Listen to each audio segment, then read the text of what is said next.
Live പൊയ്ക്കൊണ്ടിരിക്കുകയാണ്. Video അവരെ video അങ്ങോട്ട് ചെന്ന് വീഡിയോ അങ്ങോട്ട് ലൈവ് ഇതൊക്കെ പൂച്ചെടുത്ത് കളഞ്ഞൂടെ?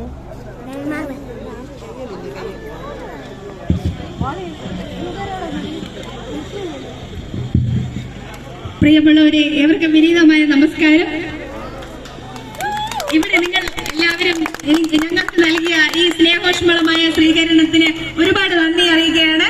അതുപോലെ ത്രിതല പഞ്ചായത്ത് തെരഞ്ഞെടുപ്പിൽ നമ്മുടെ ജില്ലാ ഡിവിഷനിൽ മത്സരിക്കുന്ന ശ്രീ ശ്യാംലേജുവിനും അതുപോലെ ബ്ലോക്ക് ഡിവിഷനിൽ മത്സരിക്കുന്ന ശ്രീ ജ്യോതി അവർകൾക്കും അതുപോലെ ചായക്കുളം വാർഡിൽ മത്സരിക്കുന്ന ശ്രീമതി അശ്വതിക്കും അതുപോലെ ഈ മയിലോട്ടുപുഴി വാർഡിൽ മത്സരിക്കുന്ന നിങ്ങളുടെ സ്വന്തം ലക്ഷ്മിക്കും നിങ്ങളുടെ വിലയേറിയ സമ്മതദാനം വോട്ടായി രേഖപ്പെടുത്തി വിജയിപ്പിക്കണമേ എന്ന് ഞാൻ അപേക്ഷിക്കുകയാണ്. നന്ദി, നമസ്കാരം.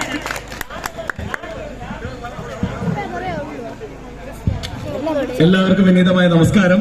നിങ്ങൾ നൽകിയ സ്നേഹോഷ്മളമായ സ്വീകരണത്തിന് സ്നേഹത്തിന്റെ ഭാഷയിൽ കൃത്യമായ നന്ദി രേഖപ്പെടുത്തിക്കൊള്ളുന്നു. ഈ വരുന്ന 9-ാം തീയതി ത്രിതല പഞ്ചായത്ത് ഇലക്ഷൻ നടക്കുകയാണ്. അപ്പോൾ വാർഡ് തലത്തിലും ബ്ലോക്ക് തലത്തിലും ജില്ലാ തലത്തിലും വോട്ടുകൾ താമര ചിഹ്നത്തിൽ നൽകി നമ്മുടെ എല്ലാ സ്ഥാനാർത്ഥികളെയും വർദ്ധിച്ച ഭൂരിപക്ഷത്തിൽ വിജയിപ്പിക്കണം. വരുന്ന 13-ാം തീയതി ഇലക്ഷൻ വോട്ടെണ്ണുന്ന സമയത്ത് നമ്മുടെ നരേന്ദ്രമോദിജിക്ക് സപ്പോർട്ട് നൽകിക്കൊണ്ട് വാർഡ് തലങ്ങളിലായാലും പഞ്ചായത്ത് തലങ്ങളിലായാലും ബ്ലോക്ക് പഞ്ചായത്ത് തലത്തിലായാലും ജില്ലാ പഞ്ചായത്ത് തലത്തിലും നമ്മുടെ സ്ഥാനാർത്ഥികൾ വിജയിച്ചു വരുന്ന ഒരു അന്തരീക്ഷം നമുക്ക് ഉണ്ടാക്കിയെടുത്തുകൊണ്ട് നമ്മുടെ നരേന്ദ്രമോദിജിയുടെ കരങ്ങൾക്ക് ശക്തി പകരുവാൻ നമുക്ക് ഏവർക്കും സാധിക്കട്ടെ എന്ന് മാത്രം പ്രാർത്ഥിച്ചുകൊണ്ട് ഞാൻ എന്റെ വാക്കുകൾ ഉപസംഹരിക്കുന്നു. നിങ്ങൾ നൽകിയ വർണ്ണോഷ്മളമായ സ്വീകരണത്തിന് സ്നേഹത്തിന്റെ ഭാഷയിൽ ഒരിക്കൽ കൂടെ നന്ദി പ്രകാശിപ്പിച്ചുകൊണ്ട് ഞാൻ എന്റെ വാക്കുകൾ ഉപസംഹരിക്കുന്നു. ജയ് ഭാരത്. പ്രിയപ്പെട്ടവരെ, നമസ്കാരം. ഞാൻ അധികം സംസാരിക്കില്ല.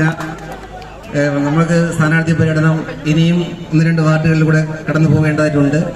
നിങ്ങൾ നൽകിയ സ്നേഹോഷ്മളമായ സ്വീകരണത്തിന് ഹൃദയത്തിന്റെ ഭാഷയിൽ 1000 നന്ദി. നമ്മൾ പൂച്ചൽ ഗ്രാമപഞ്ചായത്തിൽ ഭാരതീയ ജനതാ പാർട്ടി ദേശീയ ജനാധിപത്യ സഖ്യം നേതൃത്വം കൊടുക്കുന്ന ഭാരതീയ ജനതാ പാർട്ടിയുടെ നേതൃത്വത്തിൽ ഒരു ഭരണസമിതി വരുമെന്നുള്ള കാര്യത്തിൽ ഒരു സംശയവുമില്ല. നമ്മൾ നല്ല ഭൂരിപക്ഷത്തോടുകൂടി ഗ്രാമപഞ്ചായത്ത് ഭരിക്കുന്ന ഒരു സാഹചര്യത്തിലോട്ടാണ് നമ്മൾ കടന്നു പോകുന്നത്. പക്ഷേ നമ്മൾ ഒരു ഉദാസീനതയും കാണിക്കാൻ പാടില്ല. ഇനിയുള്ള 3 ദിവസമാണ് നമ്മുടെ മുന്നിലുള്ളത്.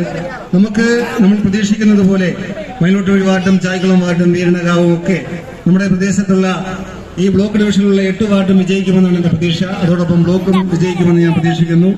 നമ്മൾ ഒരുമിച്ച് നിന്നാൽ നമുക്ക് ഭരണം നേടിയെടുക്കാൻ സാധിക്കും. ഭരണം നേടിയെടുത്താലേ നമ്മൾ പ്രതീക്ഷിക്കുന്നത് പോലെ നമ്മുടെ നാടിന്റെ വികസനം നമുക്ക് യാഥാർത്ഥ്യമാക്കുവാൻ സാധിക്കൂ എന്നുള്ള ഒരു വസ്തുത നിങ്ങൾ മനസ്സിലാക്കുക.